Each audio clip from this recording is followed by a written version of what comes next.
पुण्यातला कुख्यात गुंड बंडू आंदेकर गेल्या 2 वर्षांपासून तो प्रचंड चर्चेत असलेला पाहायला मिळतोय.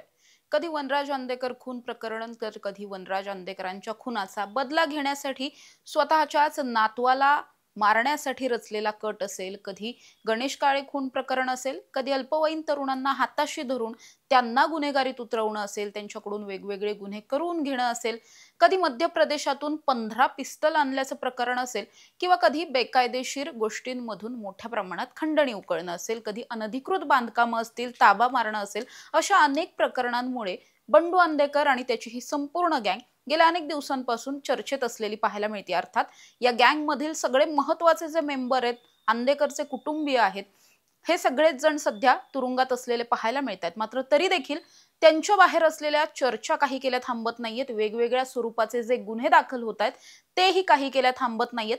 याच सगळ्या प्रकरणामध्ये बंडू आंदेकर विरोधात आणखी एक गुन्हा दाखल झाला आणि या गुन्ह्याचा तपास करत असताना समोर आलं ते एक भयानक सत्य.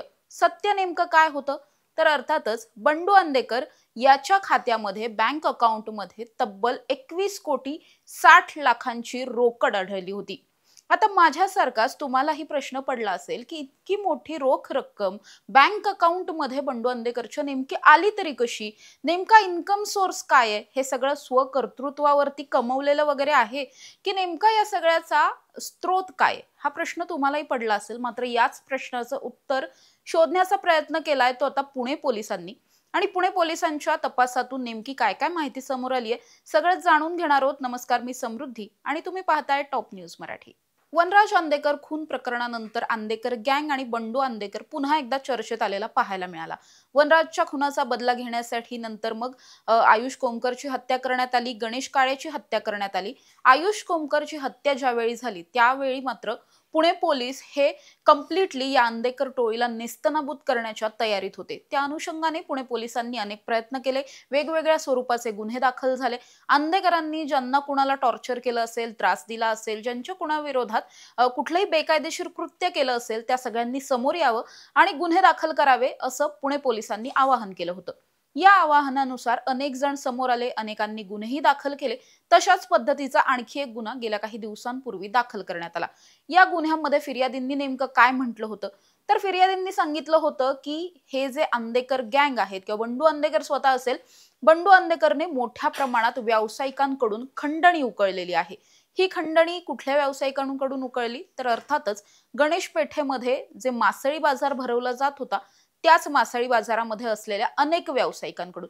याच व्यावसायिकांपैकीच एका व्यावसायिकाने ही सगळी जी फिर्यादी आहे ती दिलेली होती आणि मग याच फिर्यादीच्या आधारावर पुणे पोलिसांनी त्यांचा तपास सुरू केला.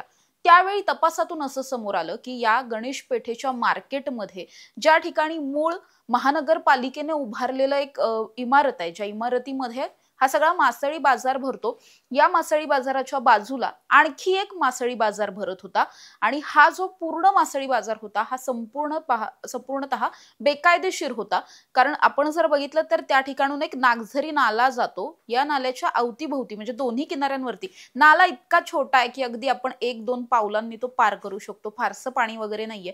याच नाल्याच्या दोन्ही काठांवरती आणि या काठांच्या बाहेर सुद्धा म्हणजे काठांना एक भिंत केलेली आहे. या भिंतीच्या सुद्धा पलीकडे असा जवळपास आपण म्हणू शकतो 3-4 लेन मध्ये हा सगळा मासळी बाजार गेल्या अनेक वर्षांपासून भरतोय. इतक्या वर्षांपासून हा मासळी बाजार भरतो आणि पुणेकरांसाठी हा मासळी बाजार इतका नित्याचा झालाय की हा बेकायदेशीर आहे हे जवळपास कुणालाच माहित नव्हतं जोपर्यंत या मासळी बाजारावर कारवाई झाली नाही.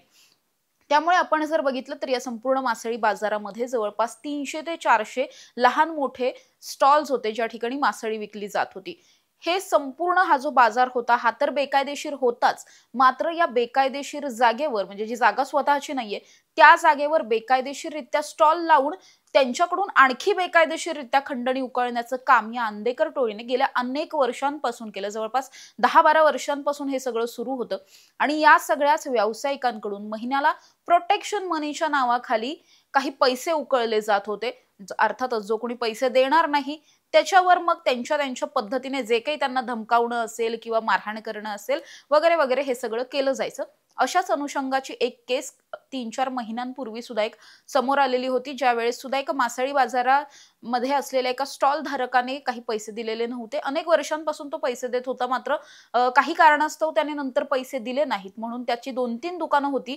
या दुकानांमधलं सगळं सामान या अंधेकर टोळीने तोडफोड केलेलं होतं आणि बरंचसं सामान जे आहे ते त्या ठिकाणून उचलून घेऊन गेलेले होते. तर बरेच दिवस त्याचं जे दुकान होतं, 2-3 स्टॉल होते, ते बरेच दिवसांपासून बंद होते. अशा अनुषंगाची एक केस या ऑलरेडी या आधीच एक केस जी आहे ती समोर आलेली होती. त्यानंतर या व्यावसायिकाने आता जेव्हा हा गुन्हा दाखल केला, त्यानंतर समोर आलेल्या या सगळ्या तपासातल्या बाबी आहेत, ज्यामध्ये असं कळलं की 300-400 दुकानधारकांकडून, स्टॉल धारकांकडून मोठ्या प्रमाणात प्रोटेक्शन मनी उकळला जात होता. याच प्रोटेक्शन मनीच्या आधारावर ही इतकी मोठी कोट्यवधींचं जे काही घबाड आहे, ते घबाड अंधेकर टोळीने आणि अर्थात म्हणजेच बंडू अंधेकरने जमवल्याची शक्यता आहे, दाट शक्यता आहे, ती पोलिसांनी वर्तवलेली पाहायला मिळते. कारण आपण जर बघितलं तर बंडू अंधेकर किंवा ही अंधेकर गँग जी आहे, त्यांचं मूळ इन्कम स्त्रोत हाच आहे की खंडणी उकळणं. खंडणीच्याच माध्यमातून अंधेकरांनी मोठ्या प्रमाणात आतापर्यंत जे काही कमवलं, हे सगळ्यात मोठा बिझनेस जर त्यांचा कुठला असेल तर तो खंडणीचा आहे. इन्कम सोर्सच खंडणी आहे.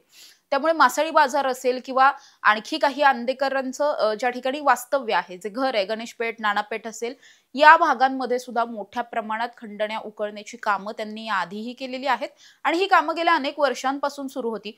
त्यामुळे हे 21 कोटी नेमके आले कुठून किंवा कुणी दिले, या प्रश्नाचं उत्तर जर शोधायचं झालं तर हा पैसा मोठ्या प्रमाणात खंडणीचाच असल्याचं समोर आलंय. आता या संपूर्ण प्रकरणामध्ये जी काही बँक अकाउंट पोलिसांनी तपासलेली आहे, ती बँक अकाउंट लवकरच फ्रीज सुद्धा केली जातील आणि त्या अनुषंगाने आपण बाकीच्या जर गोष्टी पाहायला गेलो तर आतापर्यंत या गुन्ह्यामध्ये बंडू अंधेकर वरती गुन्हा दाखल झालाय. त्याचबरोबर दुसरीकडे त्याचाच मुलगा असलेला लहान मुलगा जो आहे तो कृष्ण अंधेकर, त्याचा पुतण्या असलेला शिवम अंधेकर आणि इतर 11 जणांविरोधात हा संपूर्ण गुन्हा दाखल झालाय. त्या अनुषंगाने सध्या पुणे पोलीस तपास करत असलेले पाहायला मिळतात. यातला मोठ्या प्रमाणात पैसा जो आहे तो खंडणीचाच आहे, हे तर कन्फर्म आहे. मात्र आणखी कशा पद्धतीने यांनी पैसा वसूल केला होता का, आणखी कुठले बेकायदेशीर धंदे यांच्याकडून केले जात होते का, किंवा मटक्याचा सुद्धा त्या ठिकाणी आपल्याला माहितीये मटका जुगार चालवला जात होता, किंवा काही ठिकाणी बनावट दारू वगैरे विक्रीचं, असं बरीच काही प्रकरणं या अंधेकरांच्या नावावरती आहेत. त्यामुळे त्या अनुषंगाने आणखीन कुठून यांनी नेमका हा पैसा गोळा केला, जो या सगळ्या बँक अकाउंट मध्ये लपून ठेवलेला होता, हे सगळं पुणे पोलिसांकडून तपासलं जात आहे. आता पुणे पोलिसांच्या तपासातून आणखी काय काय समोर येतं हे पाहणं महत्त्वाचं असणार आहे. तुर्तास इथेच थांबूया. तुम्ही पाहत राहा टॉप न्यूज मराठी. आपला महाराष्ट्र, आपली बातमी.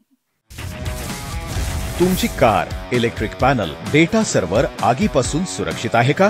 नाही? मग आजच बसवा F protect temperature activated fire suppression device.